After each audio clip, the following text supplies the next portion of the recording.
Good afternoon, everyone, and thank you so much for your patience and understanding with all the technology ups and downs that we had this morning. I would like to start by saying I'm delighted to be here with you this afternoon to discuss a very important topic, and to really start the first of a long series of UNICEF webinars and sessions talking about very important issues pre and post COVID-19.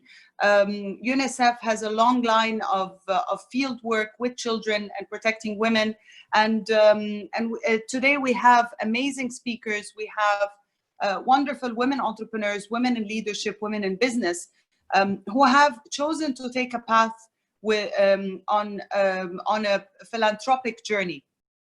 Today we will be discussing the potential of Muslim philanthropy in the region and even on a global level, following the launch of the Department of Muslim Philanthropy or Global Philanthropy for UNICEF, focusing on Zakat, Sadaqah, and giving really a chance for our global philanthropists, being Muslim or non-Muslim, in fact, because faith really here varies, but humanity is the same.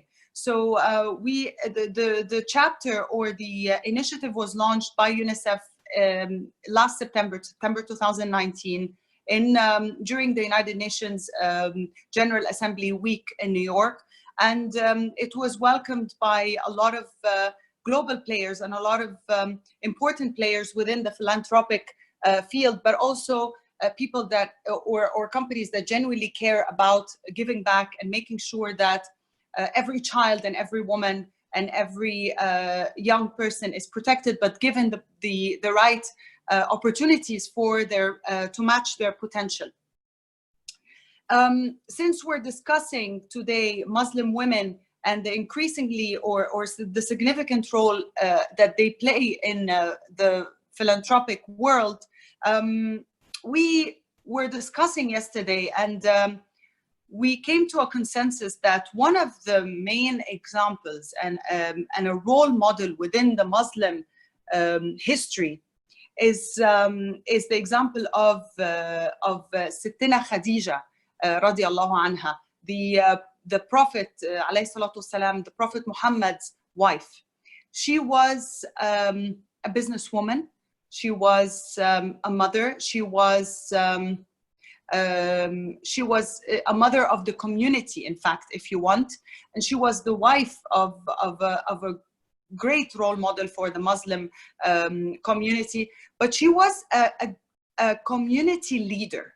She was doing good, and she was really a person that was very strong and was very highly respected, but highly loved within society. And she played a huge role with the Prophet Muhammad sallallahu alaihi wasallam when it came to sharing the responsibilities of the home. And this is really someone that we look up to, someone that we feel is a role model for all women and young girls, to look at how you can not have it all, but how can you have a balance between home, business, and doing good and giving back to your society and giving back to your community within solidarity and creating an ecosystem. Today we have amazing speakers. Today we have speakers who really come from different countries within the region, who have really embarked on different journeys and who have established a very strong place for them, be it on the entrepreneurship level or social innovation or STEM or academia, and it really gives me a great pleasure to welcome them today to this webinar. And it's such an inspiration for me, because I see that women in leadership and women in business right now, we need more of them, because we need to inspire more and more people to have diversity and inclusion, and to give a chance for women to be on the C-suite level, on the leadership level. Because as we were saying yesterday, having women and men together in the boardroom gives a different flavor to decision making and policy making and so on. So without further ado, today I would like to welcome our speakers, Sheikha Intisar AlSabah, we have Sheikha Noura of Al-Bahrain, and we have Madam Areej Mohsin Darwish. We also have Dr. Hayat Sindi, and we have Ms. Hannah Hamadi, the UNICEF representative, with us today. Thank you, ladies, for joining us. It's such a pleasure. And without further ado, I would like to first start with Sheikha Intisar. In fact, Sheikha Intisar is one of the women leaders that I follow on social media, and the work that she does really inspires so many people and inspires me particularly. Sheikha Intisar AlSabah, you have new approaches to Muslim philanthropy. You have innovative approaches and ways of doing good, but also you work with young people, and you work with people with post-traumatic syndromes. And you have really reshaped the world of philanthropy in a very artistic and beautiful way. Sheikha Intisar, I would love to ask you first, before we go really deep into your profession, who inspired you to become an entrepreneur and a social entrepreneur and to really take that path?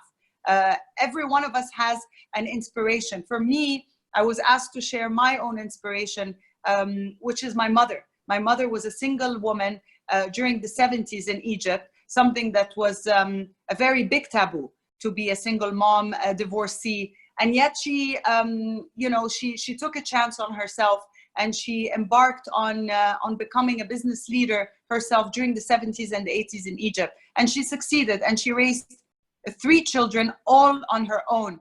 And she is really my hero, if you want, my role model and my inspiration. Not only on the professional level, but on the personal and the philanthropic level. So when we say that each one of us had someone to inspire us, Sheikha Intisar. Firstly, thank you so much for such a lovely introduction. I am honored and so proud that you are one of my amazing followers. I get so much inspiration from my followers. And I get so much feedback, so that helps me a lot in my day. So going back to who are my inspiration, I get asked that a lot, but not about philanthropic work in general. I think for philanthropic work, it has to be my mother and my grandmother on my father's side. My mother has always, she became a role model. She always does good. She's always giving her time, her money, her energy. And I think unconsciously, without her even telling us what to do, we just take that role on. And my grandmother on my father's side was not a businesswoman per se, but she made her own money too. So she inherited money, but she also grew it. So I think I'm inspired by both very strong women, that you can do anything you want in life, and that's one of them. So that we can do anything in life, and that's basically what I do. So I think it's easier when you come from a line of strong women to continue that strength of giving and of making something in this world. Absolutely, absolutely. And I think it also gave you a strength to leave the corporate world. A step that so many of us are afraid to do, and that they call it the leap of faith. You leave your job, you leave the corporate world at a successful level, and you say, you know what, I'm going to be a social entrepreneur. I'm going to focus on building a business that helps the community. How did you make that leap of faith? Okay. Number one, I was working. For me, working in corporate world is a job. It's not something that made me happy. It was fulfilling what my duty was. I had to take the company from a failing company to a money-making company. I worked long hours, and to me, it didn't really bring me pleasure, but it was work. And when I realized I need to make a difference, I need to put my footstep in the world And this wasn't going to come from the corporate world at all. So, and the thing is, basically, I'm lucky is I can afford it mentally and I can afford it monetarily. So I didn't go straight into charity. No, I started my own business, and then that business led to another business, that led to another business. And then I realized, yes, I can make money, but how can I make my businesses, even though my businesses have a reason of being, all the businesses I do are for making something better in the world. It's not just an object or a product.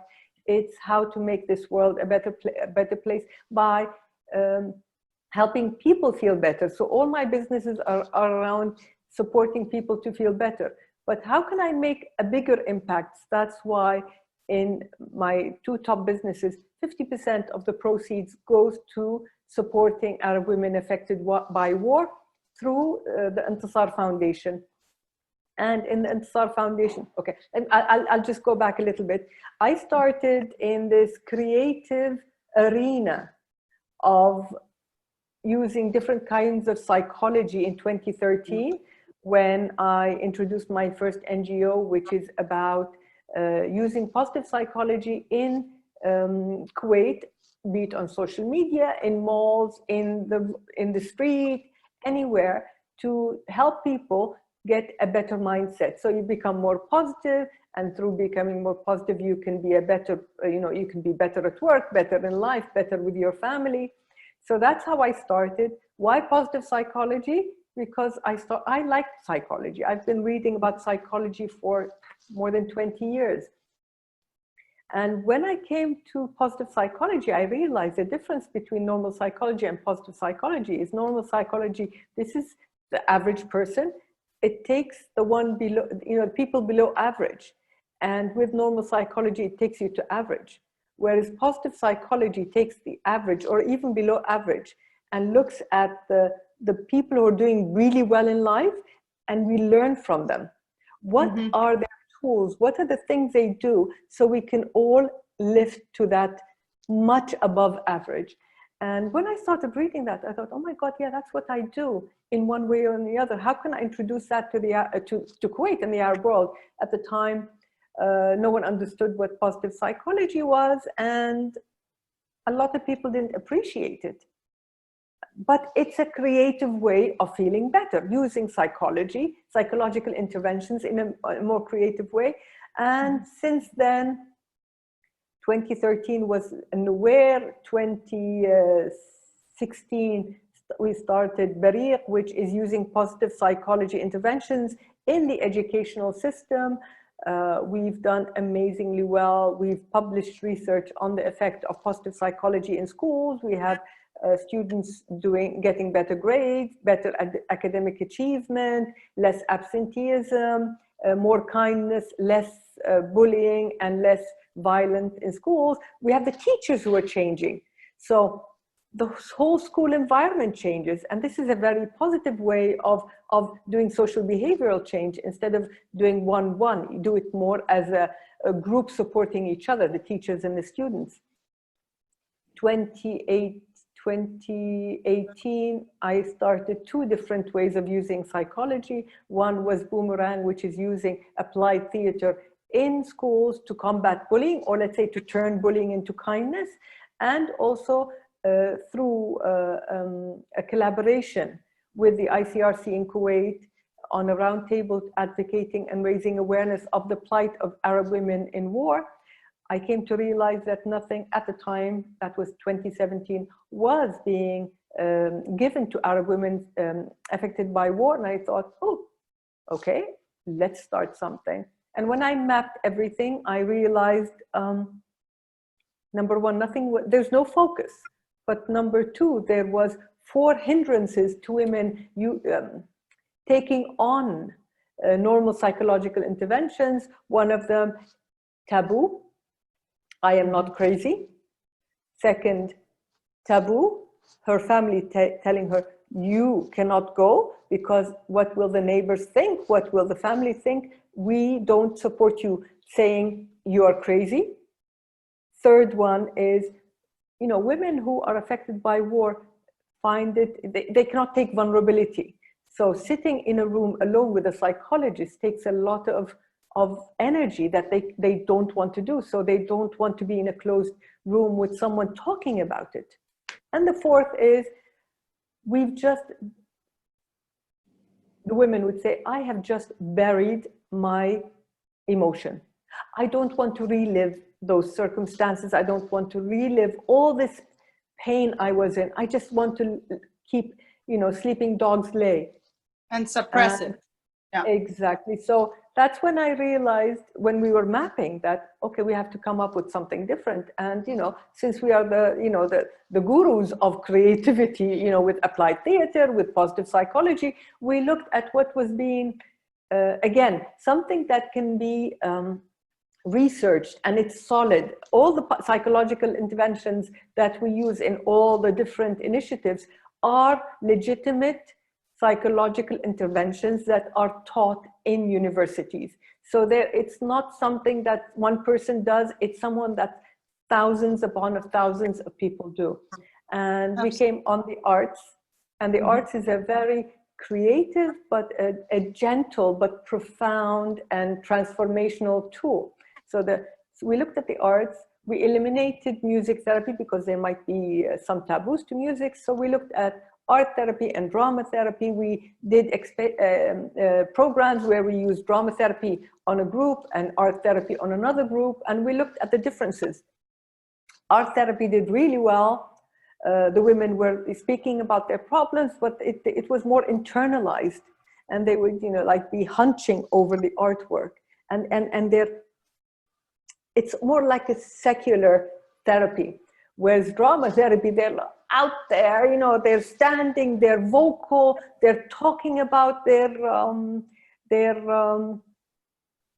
pain, role playing, getting on a stage and talking and letting go of the shame.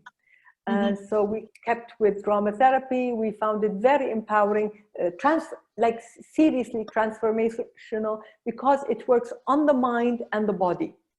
So it's very different, it's amazing. Yeah. And so what happened after that, when we saw the women change, we realized that they're becoming more peaceful in their mind, in their bodies, and in their families.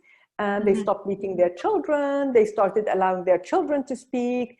The women started empowering their daughters, allowing their daughters to get education, and stopping child marriages. So the woman was getting so strong that she was stopping household abuse on her and from her. So we realized, oh my God, this is huge. This is peace. And so we upped it to 1 million Arab women, and the ultimate goal is to bring peace to the Arab world. That's wonderful, Sheikha Intisar. In fact, it is peace, because it's using artistic tools and tools that bring out your creativity, bring out things within you that you didn't know you actually felt, or things that you didn't know you actually were paining from. In fact, I did work with UNHCR for quite some time, the United Nations High Commissioner for Refugees, and the trauma that I saw, and the when you mentioned have to come see our ladies in the room that they don't feel comfortable. I agree. You have to come see. Once people come and see how our ladies transformed from a broken, weak woman to a strong, empowered woman. We have women that have become entrepreneurs, and we're talking, not desolate, but very vulnerable women, realizing we can make money. We had an amazing, one of our recipients, she started her own company with 15 other collaborators. So, and the other one realized she's making the money. So it's this realization that comes from growing the self-confidence of these women in a very creative, very simple way. I mean, for them, if one of the things they do is they tell their families, oh, we're going to go and play. They don't say we're going to go do therapy. We're going to go play. And in the room, they're there with 18 other women. What happens is they make a community within the therapy, a community within, they become friends, they support each other. And what happens is we stay in the same community until we have enough women that can grow the whole community. This is one of the things that we do that makes a difference, is we stay and empower, stay, Sheikha, support until they grow. Yeah, we can talk about this for hours and hours, and I am so interested in this particularly because I love theater and I love drama, and I think it brings out so many people within you, you know, that you didn't know about. But in the interest of time, I'm going to have to move to our next speaker. But in fact, you actually made my life easier, because I was supposed to do a link between Sheikha Intisar and Sheikha Noura, but in fact you did mention something that clicked. You mentioned women entrepreneurship and women taking charge of their own future and their own financial independence and their own economic independence and their contribution as well to society and the socioeconomic development within our region. Sheikha Noura Al Khalifa is someone that really, you know, has that entrepreneurial spirit. She has a lot of businesses going on at the same time. Really, mashallah, yani I can't even count, I lost count. But she's also someone that's very involved within the community, someone that, you know, I've experienced firsthand, is always there, is always willing to give her time, to give her energy, but also to use her entire network to give back to society, and particularly with her role with us as one of the UNICEF leadership circles for the GCC. Sheikha Noura, it's a pleasure to have you with us today on the panel. And I just want to know, where do you get your entrepreneurial spirit from? Like, how do you get that drive to you know, to launch one business after the other and keep it going? Well, actually, it's a very interesting story, because no one have asked me this before.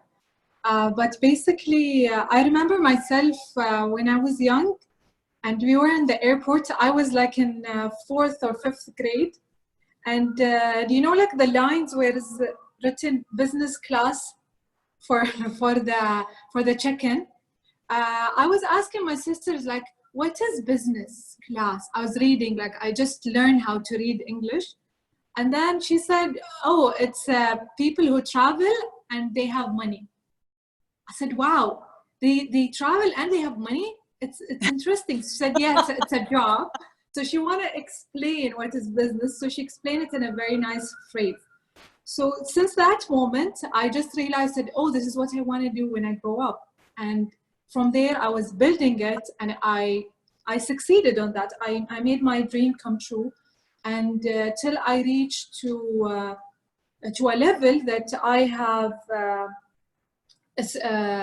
financial security, and I have reached to a level where the same friends or the same group age that I'm in, that still like looking at jobs and switching from jobs to another and finding their path.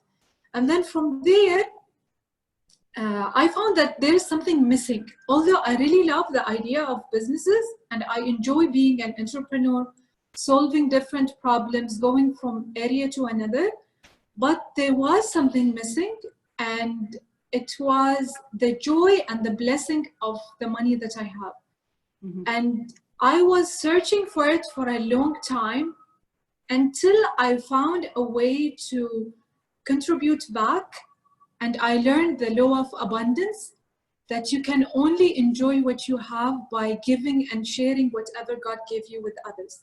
And there is the story comes where it is very important for me to give back and to thank God and the community and my country by giving back and contributing.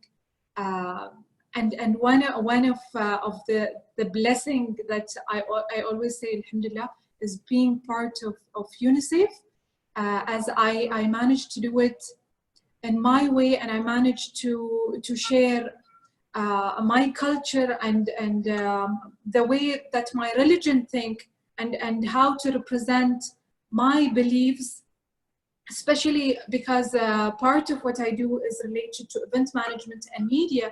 And it is very important today and these days to show as a Muslim woman, how we are and how we're working and what it is, because there is a lot of things going on media that you can see a lot of negative things towards Muslim women, but still, as a strong woman, we need to show the positive side of sharing the blessing of having the spirits of entrepreneurship and the freedom to go out and be strong, at the same time to have the spirit of the giving and how you can be connected with whatever beliefs that you have by sharing and giving. And at the beginning you were saying a very good example by Sayyidah Khadija, and she is my role model actually.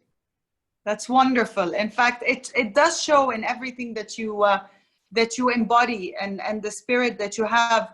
Sheikha Noura, there is a particular initiative that you launched that I would like to know more about, the Abaya exhibition, and it helps. Can you tell us more and to tell the audience more about how it helps develop skills for young women?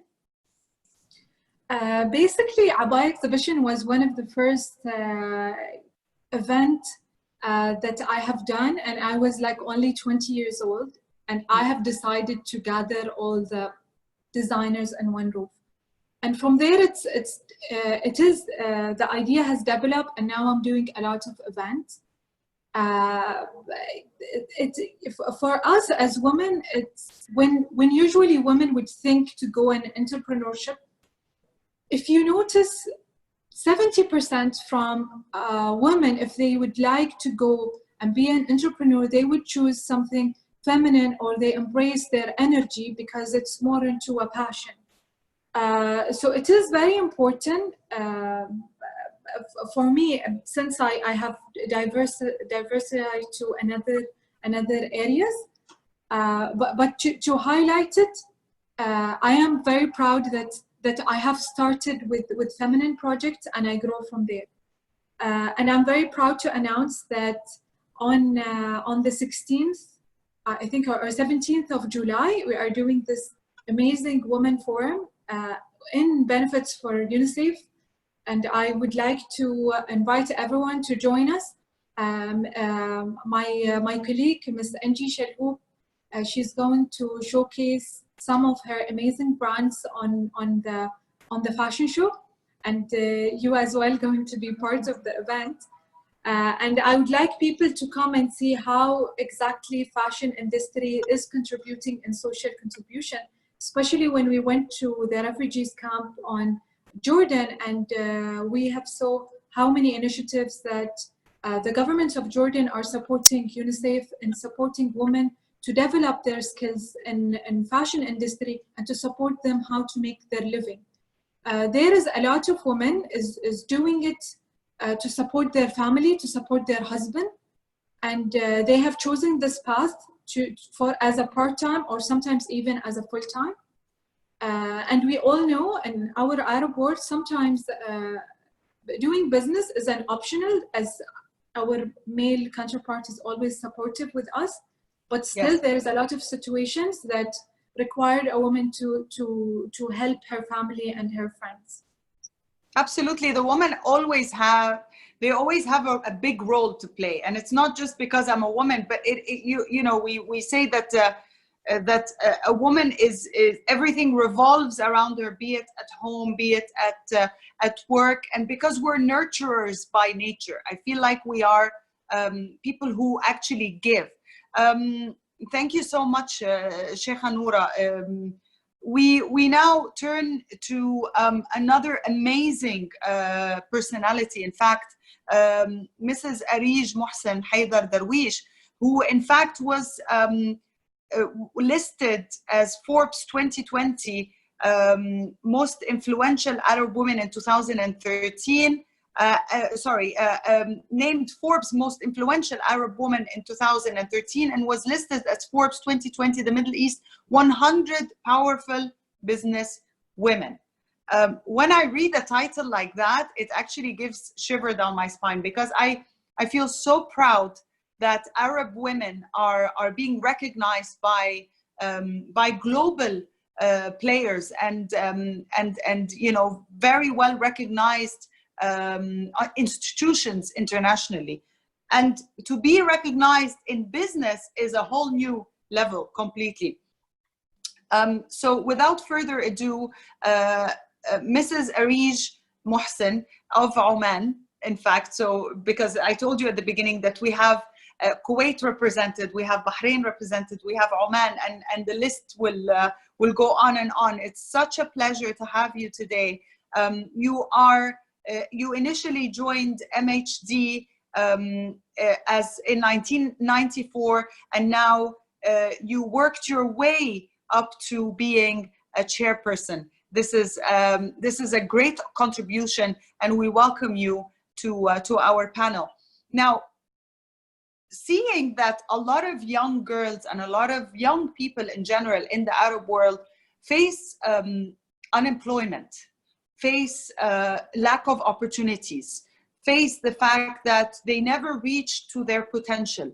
They join a company and then they are, you know, they get stuck.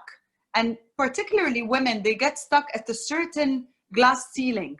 We struggle to break the glass ceiling and move up the ladder to the C-suite, to the board rooms, and particularly to become chairpersons. Mrs. Areej, it gives me a great pleasure, and I would like to know, you know, with your journey moving up the ladder and making us all very proud, the challenges you faced, and you know, and the opportunities that presented themselves, but really for you to go up and reach that current position.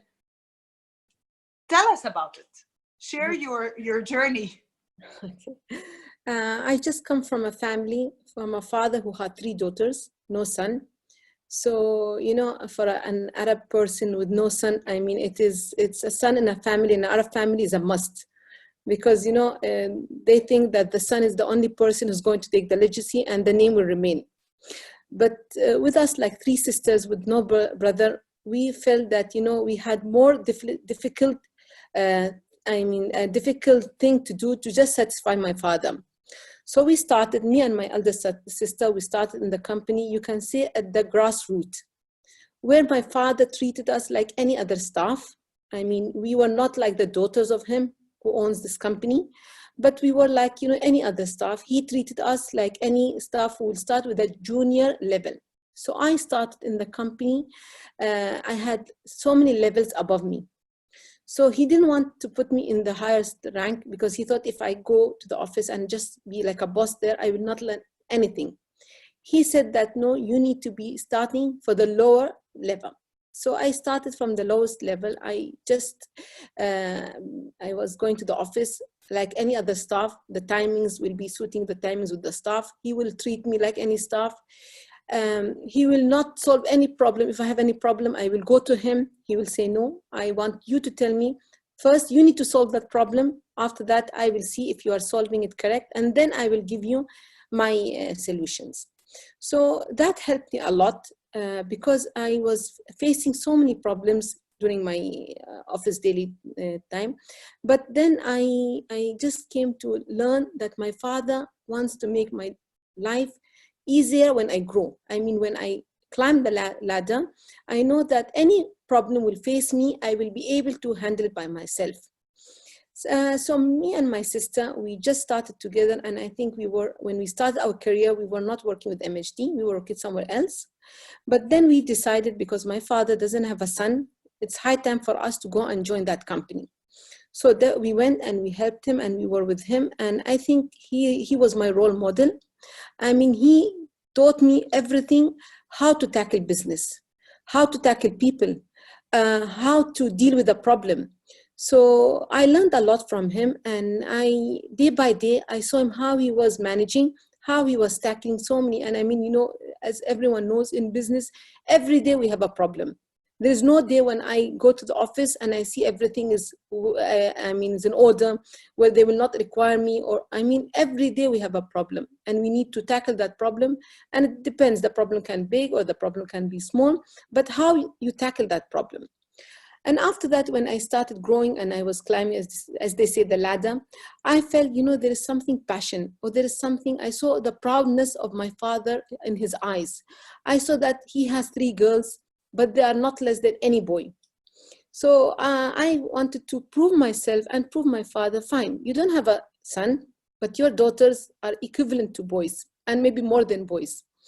So day by day, we made him proud, and I think we worked hard. And other thing which also everyone knows, in any Arab culture, a woman to tackle any problem or to go to any place is a little bit difficult than a man. I mean, they're not going to entertain a lady like they will entertain a man. Because for them, a culture says, okay, you are a woman, so okay, fine, this is not your place.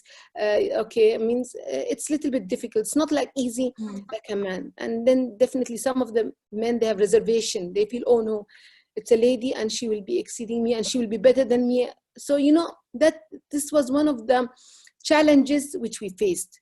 But day by day, we proved ourselves, and we managed to solve that problem. And I mean, my sister now, she's in Majlis al-Dawla. So I mean, we proved ourselves as in business, and we proved as in also government organizations. So after that, I mean, after we challenge ourselves and we have reached to this position, I think my father showed us all the business tackles, how to tackle. So now today, I mean, I'm in a position, I think I can solve any problem. I can do anything because I feel I'm capable of more than like 100 men, you can say now. I'm sure. I am sure of that. No, but it's not only that you took your place and you established yourself, you have been recognized on a global level. And it's such an inspiration, Miss Areej, because you did not let go of your true self or your true culture or your true identity. You maintained that, but yet you showed how women can actually, lead within businesses, becoming themselves. I mean, sometimes, we try to be like men, but that's not the case. That's not what we want to be. We want to be women strong. We don't want to be like men. We don't want to be equal to men. We want to actually be equal to ourselves and to dig deep into our potential and to find our place within the world, but be assertive. You did mention something about men not at the time, of course, and I think now it's changing bit by bit. It hasn't really completely changed, but not accepting us on the decision-making table. How like do you have a certain story to tell us, or how did you tackle this? Because it looks like your father was your backbone and he empowered you a lot, and this is beautiful, but how did you assert yourself and make sure that you are there to stay?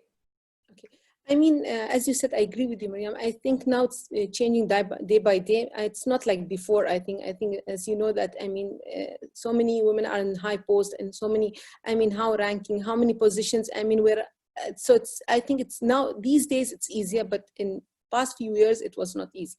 But you know how to tackle this problem when you are invited to any place. I mean, that's the place where you prove yourself, because a person, when he goes to a place and he knows how to talk, how to tackle the problem, that shows how well you are established to do it. So, I mean, when we go to a place and we feel that we are unwanted, I mean, as you said, that means, okay, fine, you are a lady and, you're not unwanted. We need to prove ourselves, okay, fine, we are a lady and we are unwanted. But still, I mean, some of our ideas, some of the thought which you have giving will add value to this place. So we need to change the mentality of the thinking. And that's what we have done. I think we changed the mentality by us proving ourselves. So if you prove yourself, that easily will break the, barriers. So we broke the barriers by telling who we are and how we tackle the problems. So that impressed the people.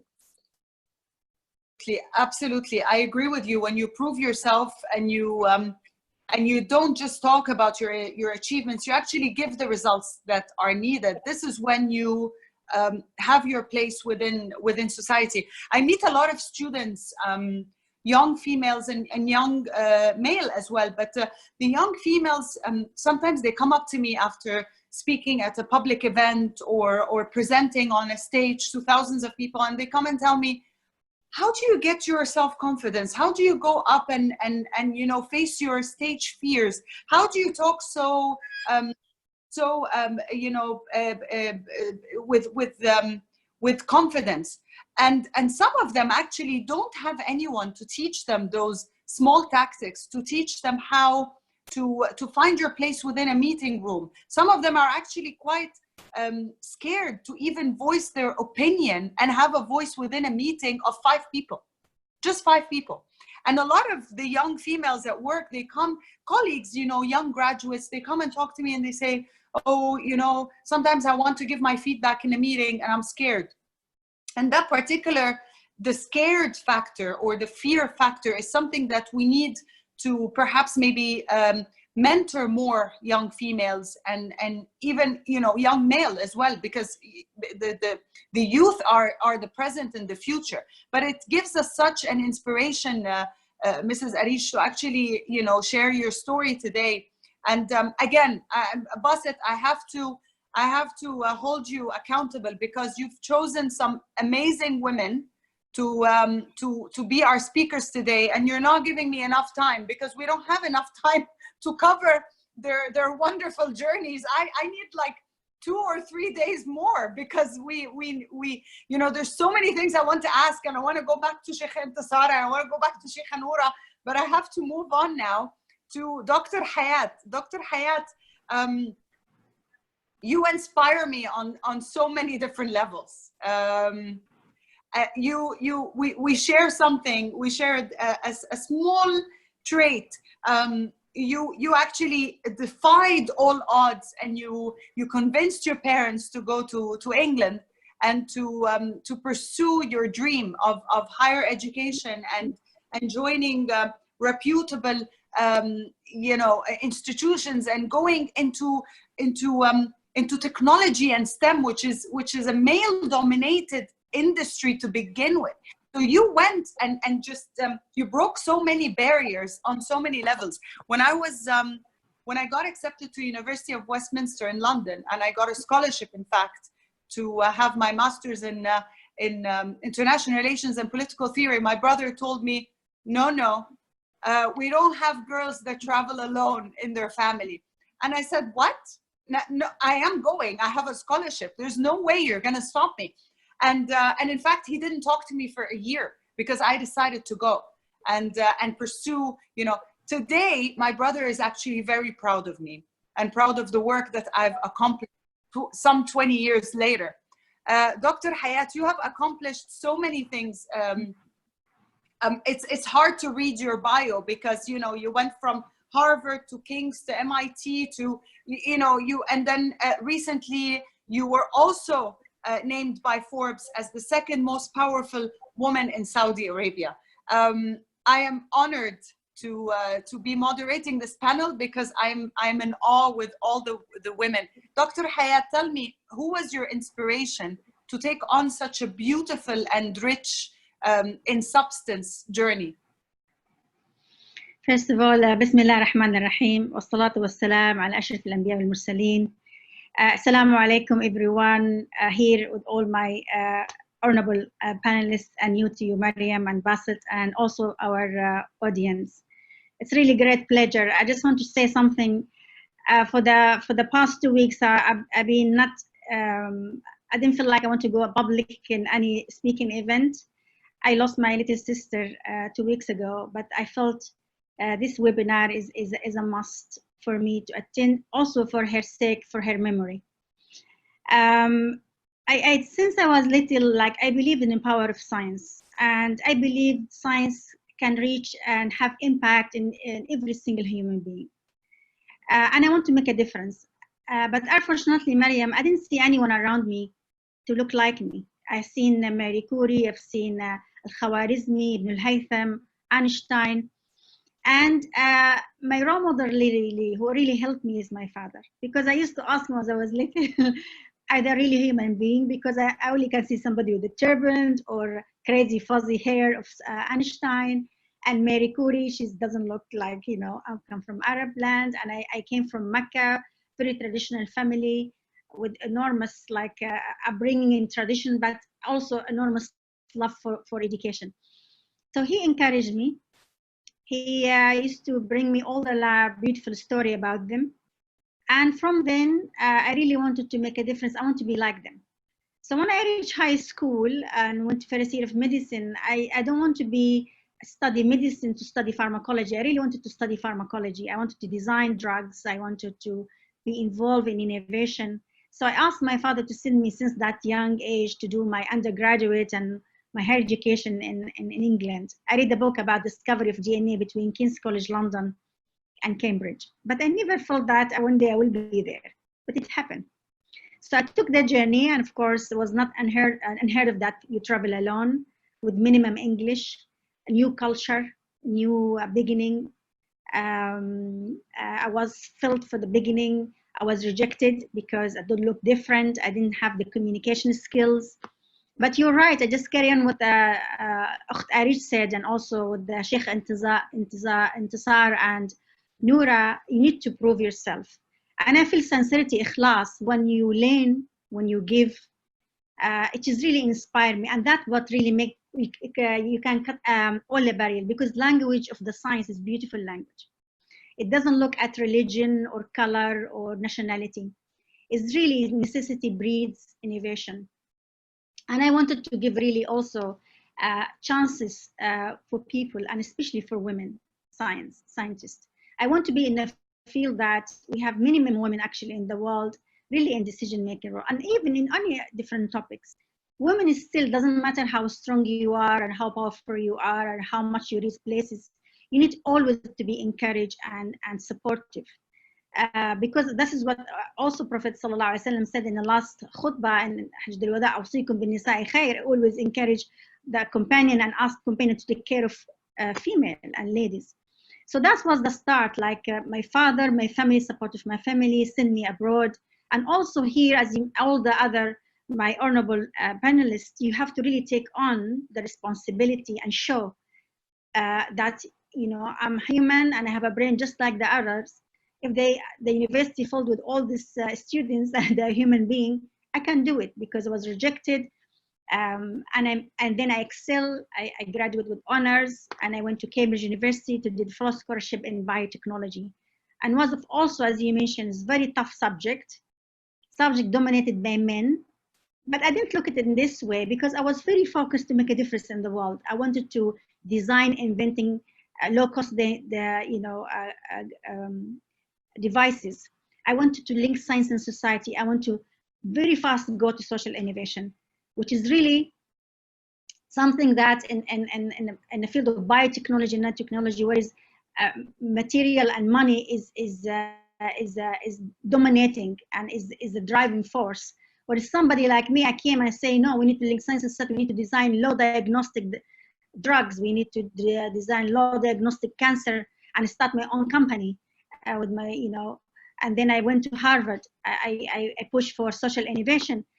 And then Mariam, the inspiring in each different country, I had different people and mentor to guide me and prepare me. You know, in my country, in Saudi Arabia, in Mecca, I had the great foundation of my belief and my upbringing as who I am. Like, and you know, Hayat, I'm proud of where I come from, of my religion. And I went to England. They gave me the platform. They believed in me, and they gave me the platform to train me as a scientist, pay attention to details and observation of nature. And when I went to America, it gave me that power of trying, why not approach? You know, if you want to have something, why not? And that was the struggle when I wanted to see my invention in the hand of community, because for me to have patent and collecting dust, for me is nothing. You know, I wanted to see what I can discover in the hand of community. So my boss from me, just like that in Harvard Business School, which is completely out of my comfort zone. You know, in a lab, you're protected, you have the money, you have the prestige, you talk to people around you who understand you. Where you come to Harvard Business School, when you have to explain yourself and they challenge you. But that's the real world. That's the real world when you wanted to do something, how you're going to talk to business, how you're going to talk to community, how you can see how you can run your company, as you heard Sheikha Intisar and Areej and Noura, how you going to manage your money, who is your competitors. All that language is crucial for any scientist and any engineer to understand, to be able to see the invention in the hand of community. Dr. Hayat, I have a question. You are literally the first woman in the Gulf area to obtain a PhD in biotechnology from Cambridge. My first question is, how does it feel, this enormous accomplishment? And second, I would like you to give us a little bit of an introduction, brief introduction into the Transform Fund and Engage. And where did you get, you know, these ideas all together, and how did you achieve them? A great question, Mariam. You know, the field of biotechnology actually is one of the frontier science from now to the day of judgment. Why? Because biotechnology is application of all sciences. And it was I've seen a picture on a Time magazine where is a hand carrying the earth, and actually the earth is the nucleus. So if you understand the power of DNA, of biotechnology, if we understand the power of nature, because everything created by God in fantastic way. And as a scientist, we need to observe that and imitate that, because everything done in perfect. If we can understand that, we can improve our life. We can have better drugs. We can have life side effect drugs, because we go straight away design something, go straight away to the biology, or molecular biology. So I wanted to be in that field when you can design sensor, you can design drugs, when you can also understand the power of DNA and our makeup. You know, our makeup, what is our makeup? You can understand about bugs, bacteria, you can understand about protein and everything. And it was also, I didn't actually knew that no one before me did that. But it was also a responsibility, because at that time, Saudi Arabia also opening up for biotechnology, nanotechnology, and they opened one of the university, they created a new undergraduate course, because a lot of students are really inspired by biotechnology when I came and talk about. So that's important, how to lead and to be, as you mentioned before, as a leader, you want to be a visionary leader. A leader, anybody can lead, but visionary leader, when you take people from A to Z, you don't stop at Z, you learn another language. You have a vision about with the future, and that's exactly what we need. We need to have women and a driving force of biotechnology and nanotechnology. Her emotion, her empathy is the best compass for the best innovation. Because just to give you a quick example, artificial intelligence, if we ask 10 women, I asked 10 women and asked 10 men, how do you use robots or artificial intelligence in your life? Most men said, I use it in a minefield, saving lives. Instead of sending human, I can send machines. Women said, I want to use it for test of Ebola, and maybe now they will test for maybe Corona. Both of them saving lives, and I like also your introduction. We need both flavor. We need women and men driving the direction of science and innovation and any field in the world. So from that, I when I was at Harvard, I said to myself, what of my learning so far I can bring back home? So I started a new NGO called Institute of Imagination and Ingenuity for the Middle East, for our students, to give them the real social innovation and science and innovation, so they don't have to worry about anything else except to innovate.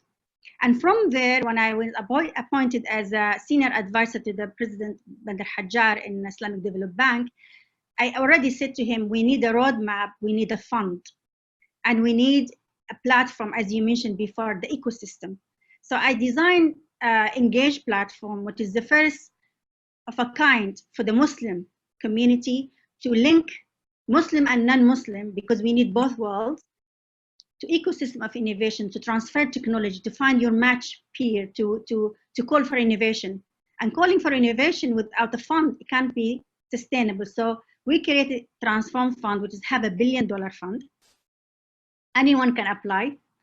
and also tackle the SDGs, number 2, like food security, energy, water, education, health and well-being, and infrastructure. So what we're doing with this Transform Fund, anyone from around the world, Muslim and non-Muslim, but their impact has to be in a Muslim world, can apply.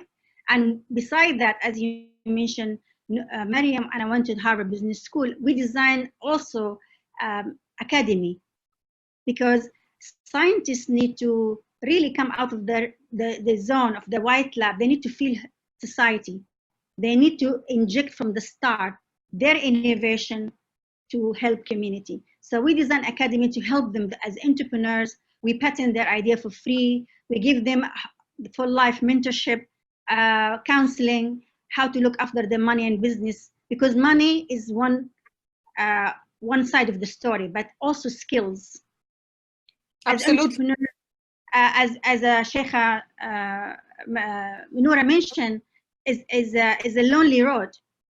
Is a road that you need to have the right people around you to help you and encourage you, and that's what you need. You need the whole support, and that's the idea of Transform. And I encourage everybody now to apply. And people, when I started this, they said, Muslim world, they face famine, killing viruses, war, fine. But I received more than 5,000 interests from 173 countries from around the world. So being poor doesn't mean you don't have idea and dreams. The best idea came from the communities.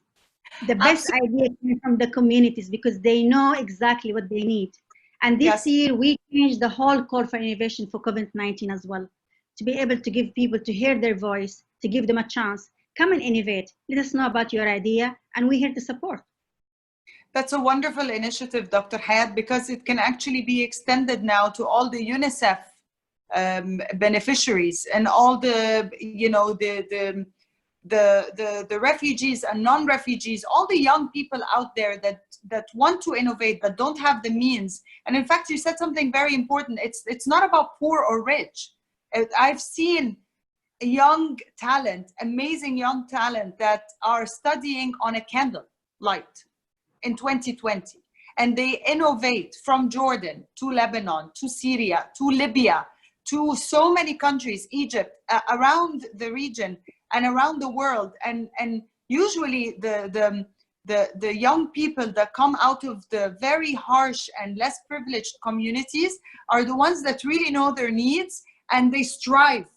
They want to climb, and they want to try, and they want to help people, and they want, to face the challenges with more opportunities. So I thank you for actually setting up this fund, and I call for everyone to check it out, and I call for everyone to apply. If you have, especially now with post-COVID-19, we need more innovative ideas to solve the 17 sustainable development goals and the big problems that we have.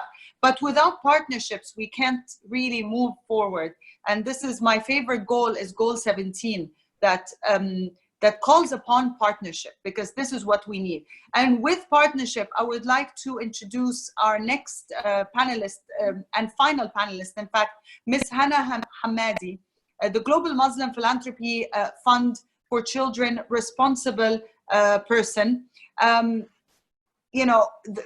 Global Muslim Philanthropy Fund for Children is why we're here today, discussing with amazing women philanthropists and business leaders.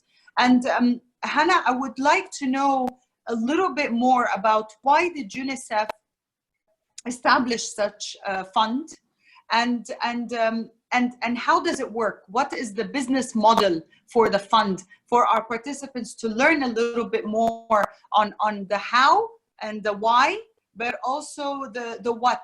So what can we expect, and how can we help? Hannah, to you. Thank you, Mariam. Thank you for your introduction and for your amazing work in moderating such an inspiring panel of great women. From listening to Sheikha Noura, Sheikha Intisar, Ukht Areej, and Dr. Hayat, I gathered so many lessons and inspirational quotes that I would one day relate to my 2 daughters, and I hope that they also get inspired with all the work that you have done. Last year in 2019, we celebrated the CRC at 30, where we marked 30 years on the adoption of the Conventions of the Rights of the Child. Over these 3 decades, a lot has been done to improve the situation of children. Yet a lot is still need to be done in order to ensure that every child is able to survive and thrive to their full potential. And now, as you all aware, we are facing so many challenges that are more difficult than the years before. We have climate change, we have crisis, we have COVID, we have inequality, we have poverty, we have famine. We need to really proactively work together to co-design, co-create, and co-invest in innovative solutions that can deliver results for our children and future generations to come. And this is what we heard today from all of these great speakers, to innovate, to find solutions for the communities. More than 2 years ago, UNICEF and the Islamic Development Bank started a conversation on how to harness the power of Islamic philanthropy to support the rights of children. This dialogue grew and matured, and I was involved, I was lucky to be involved in it. So I saw it maturing, and finally, in last year, in 2019, we launched the Global Muslim Philanthropy Fund for Children on the sidelines of the UN General Assembly. The Global Fund for Children is the first fund focused on Muslim giving to be launched by the United Nations together with the Multilateral Development Bank. The fund is an innovative tool that opens new opportunities for Muslim philanthropy to reach millions of children in need of humanitarian support and supporting SDGs. It's quite unique, the fund is quite unique in its structure. We have, and I'll explain in a way the business model that you mentioned.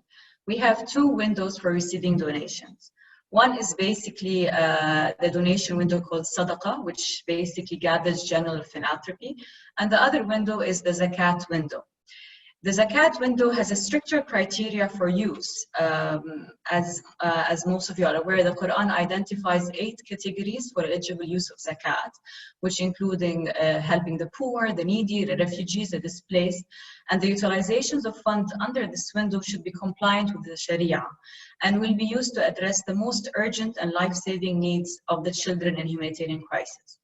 The second window focuses more on long-term development and investment for children across all themes, whether it's health, education, nutrition.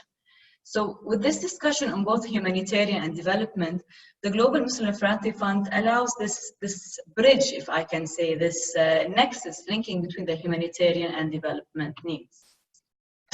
So far,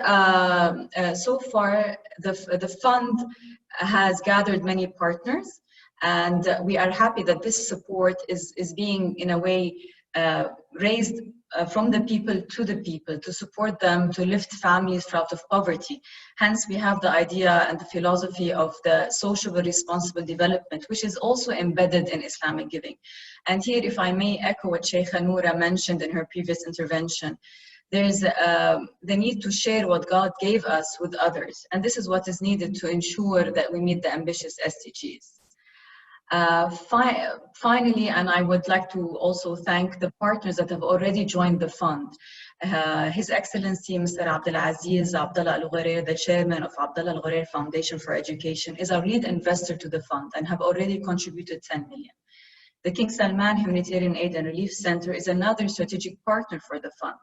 And this innovation collaboration between private and public donors is really essential in ensuring immediate and long-term solutions for children, where investments lead to tangible and visible results.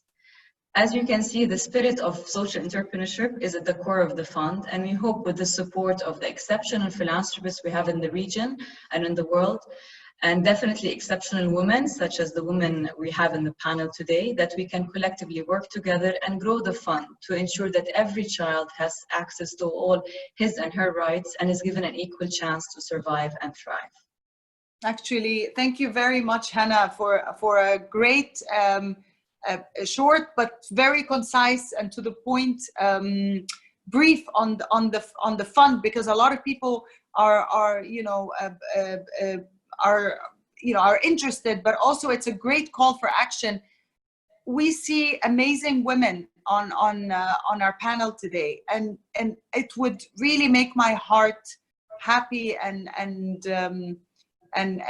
flutter like a butterfly if I see all the young females and the young male within our region, especially the ones that are very, very, they're less privileged and coming from very humble upbringings and communities, to get their chance and to have a voice and to have the right education, but also the right skills and the right tools to reach those levels and to aspire to become the next, the next Areej, the next Dr. Hayat, Sheikha Intisar, Sheikha Noura, everybody that was with us on the panel, and even more and more, but also to help their communities thrive and to help their communities reach their beyond their limits. Because as we like to say, it's the sky is not the limit. I know that I'm above the time limit that I have been given,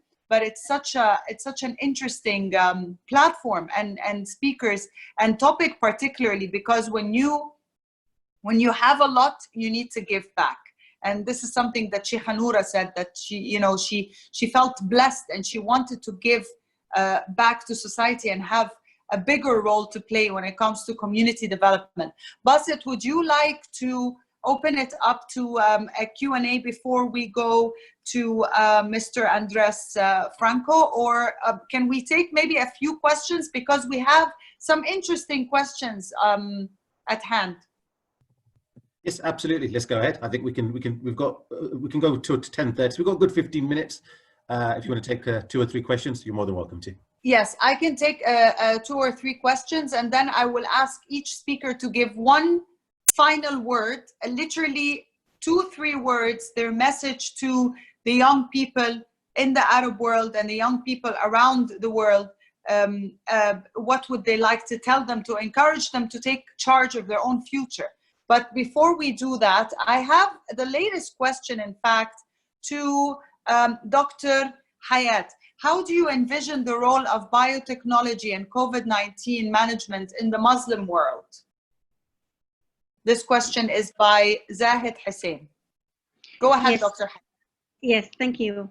As I mentioned, this year we redirect the Transform Fund, the $500 million fund, towards COVID-19, and we receive a lot of innovative ideas from the Muslim world, and also the biotechnology part, because when you're talking about biotechnology and vaccination, a new cure or a new vaccination that we need to really encourage the Muslim community and also the developing world. I won't believe the amazing idea we received. In simple way, in creative way, in very scientific way, coming from boys and girls who are really come out of the box. So I can see the open science with no boundaries, learning from each other, as you mentioned, partnership. And I wanted to say something here, Mariam. Also, we have a partnership with UNICEF in terms of sending their own from their innovation fund, venture fund, to be able to be supported by Transform Fund. And also we design a special fund for refugee scientists, either in their career or they're really starting as a young. So I see the COVID-19 and biotechnology in the Muslim world is a must. I see that is like now the frontier of science, and I can see the young generation actually having the SDG 17 give us a great a platform and a great frame for women to be interested in science and engineering. Because most women, they like to be a doctor because they can see the benefit of humanity straight away. But when we say to women, you can be a solar engineer because we need to design low-cost diagnostic for rural area for millions of people cannot access.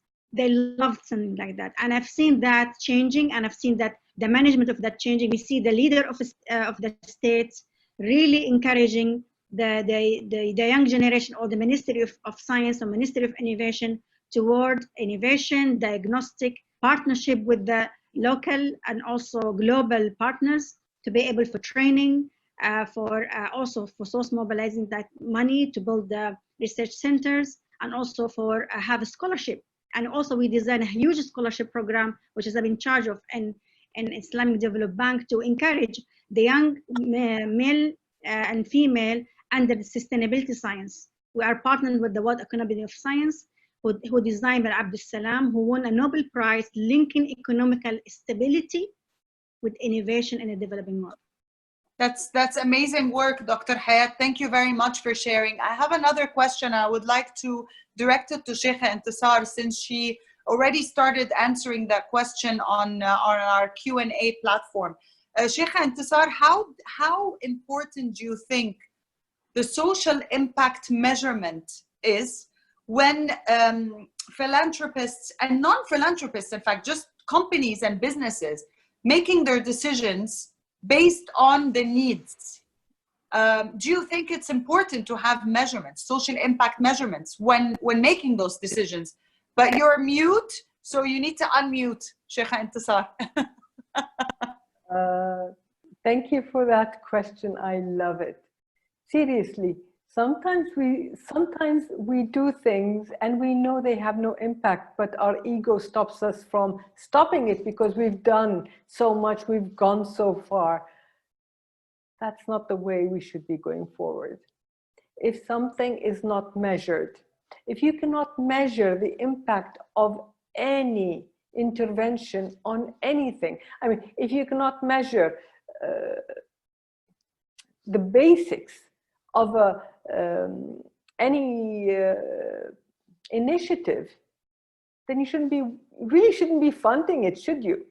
Even if I'm funding my initiative, if there's no impact, no change in and within the recipients, I shouldn't be funding it. So in everything we do research. We do at least 2 to 3 papers a year on the impact of what we do, emotionally, psychologically, on even the confidence, on the career path of the women.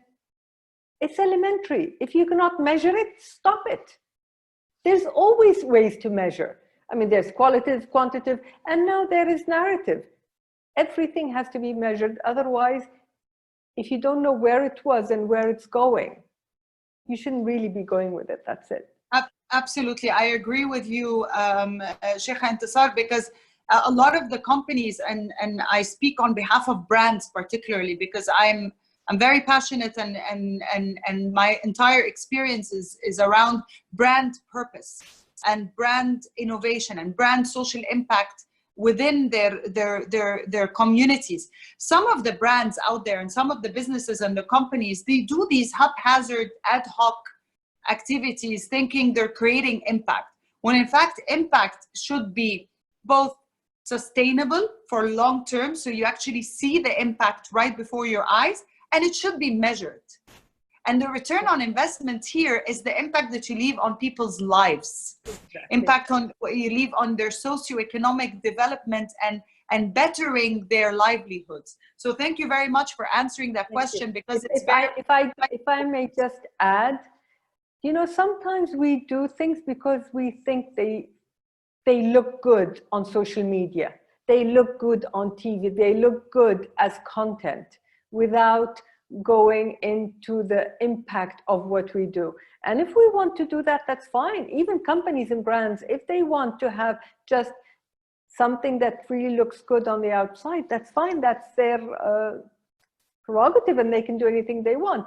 But if it's not socially measured, and as you said, not sustainable, then other brands will come and take the ones that have more impact, and they will be having a better implication in what they do. So I'm always for measurement. I am always for making sure things work. I mean, in business, look, we have all these amazing women on this panel and some amazing men too. If there's no impact of any employee you have in your company, do you keep them there?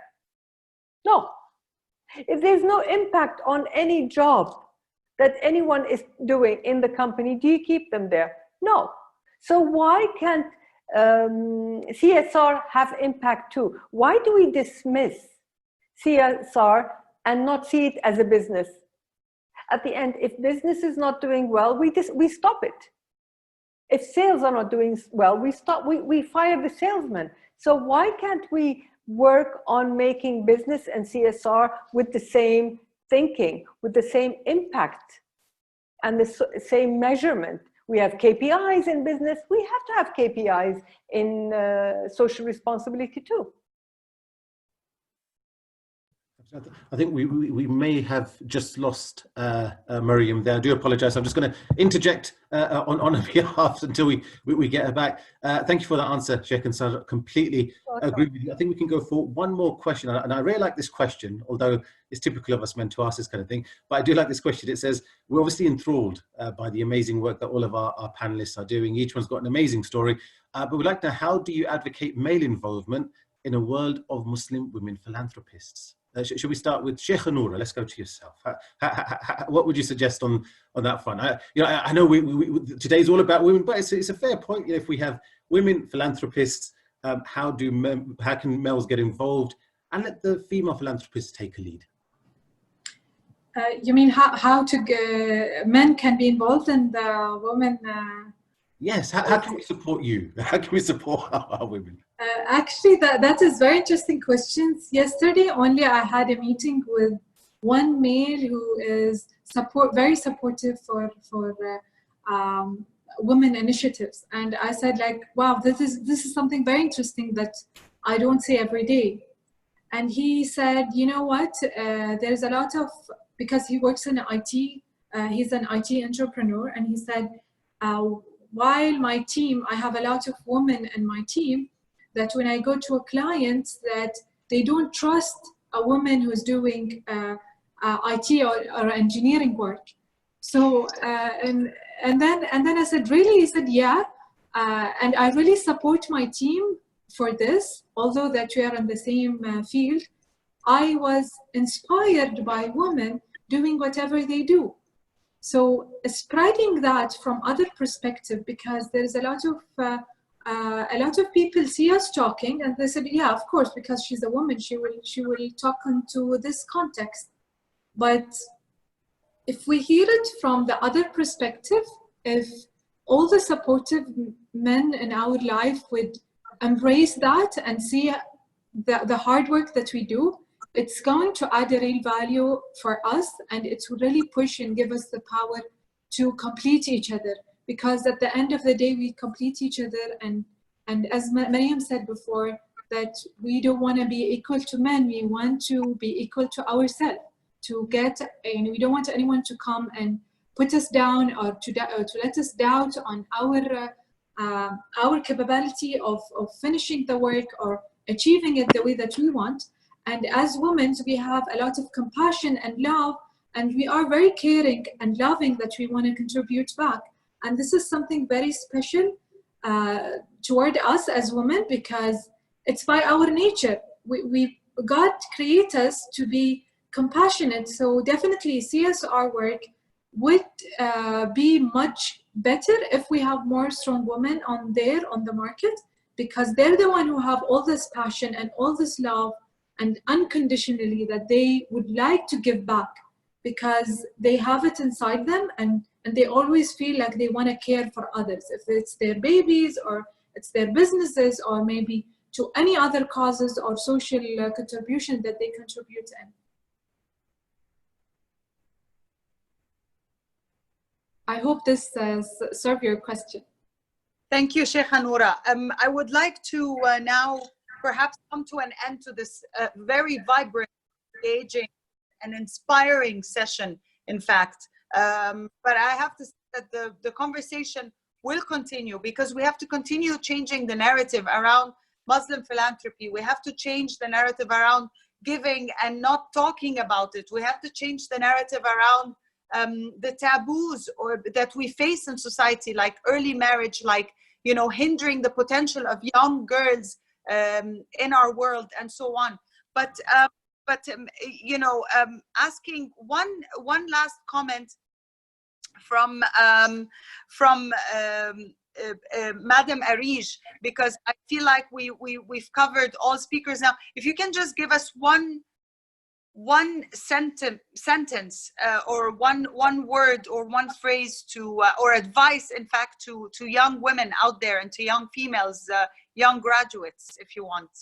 I think this. I have one statement to say: the sky is the limit. I think there is no limit for us. I think we should challenge ourselves and just do whatever we can to the best what we can to do. But I feel the sky is the limit.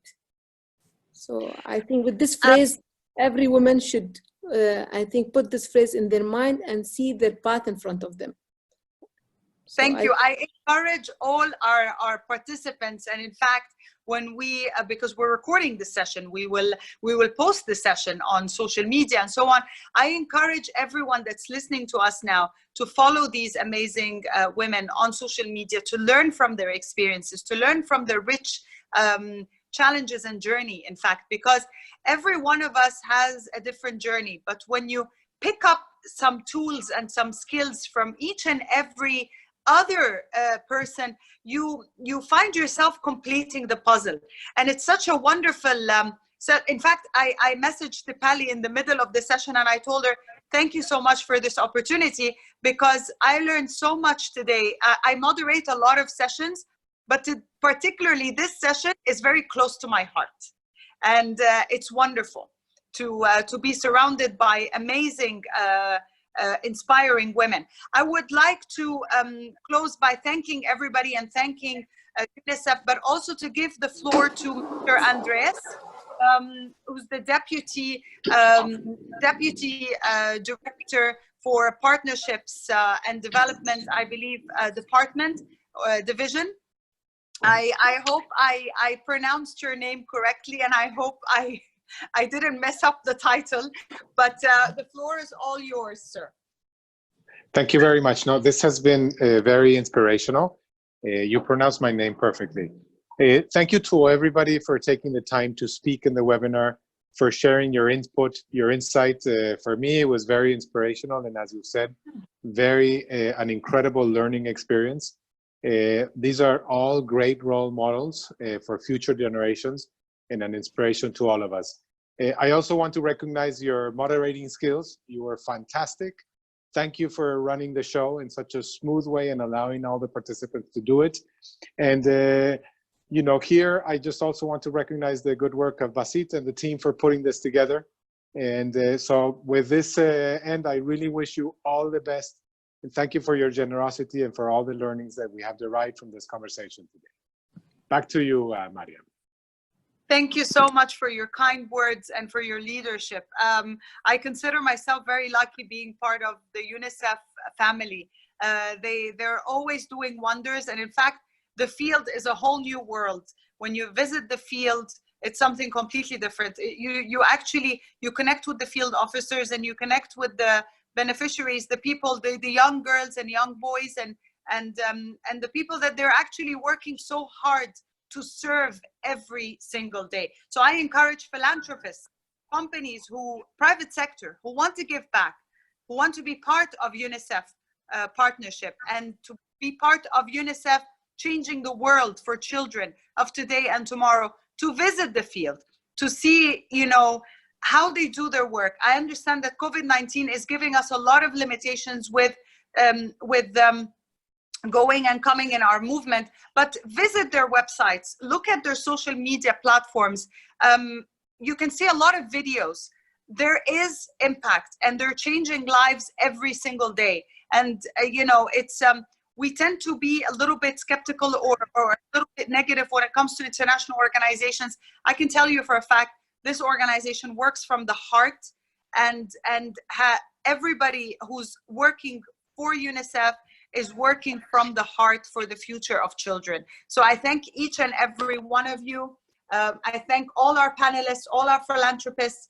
I thank our participants for giving us a chance to voice our journeys today. I thank all the women leaders who are giving back to society. And thank you, Basit, and back to you. Thank you very much, Mariam, and thank you very much all of our panelists once again for joining us. As Mariam said, this has been recorded, so we will hopefully, as soon as we edit it and make it nice and neat, we will share that with everyone. But all that's left from us to say is thank you once again. We hope you enjoyed the session, and we hope you all have a pleasant rest of your day. Thank you very much.